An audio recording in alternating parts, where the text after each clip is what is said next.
চাঁপাইনবাবগঞ্জে মা ও শিশু সহায়তা কর্মসূচির প্রশিক্ষণ। বিস্তারিত থাকছে শাহরিয়া শাহাদাতের প্রতিবেদনে। চাঁপাইনবাবগঞ্জ গোমস্তাপুর মা ও শিশু সহায়তা কর্মসূচির বাস্তবায়ন নির্দেশিকা 2024 বিষয়ক উপজেলা কমিটির প্রশিক্ষণ অনুষ্ঠিত হয়েছে। সোমবার সকালে উপজেলা পরিষদ মিলনায়তনে অনুষ্ঠিত হয়। Supporting implementation of mother and child benefit programme শীর্ষ প্রকল্প মহিলা ও শিশু বিষয়ক মন্ত্রণালয়ের সহযোগিতায় উপজেলা প্রশাসন ও মহিলা বিষয়ক অধিদপ্তরের আয়োজন করেন। অনুষ্ঠানে সভাপতিত্ব করেন উপজেলা নির্বাহী অফিসার জাকির মুন্সি। বক্তব্য রাখেন চাঁপাইনবাবগঞ্জ জেলা মহিলা বিষয়ক উপপরিচালক শাহিদা আক্তার।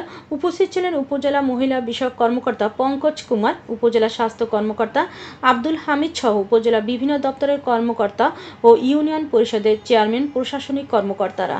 দায়িত্বটা রয়েছে সেটাকে কমিয়ে আনা এবং অসমতা কমিয়ে আনা, সাথে মানব উন্নয়ন, কর্মসংস্থান এবং সর্বোপরি অর্থনৈতিক উন্নয়নের জন্য সরকার চেষ্টা চালিয়ে যাচ্ছে।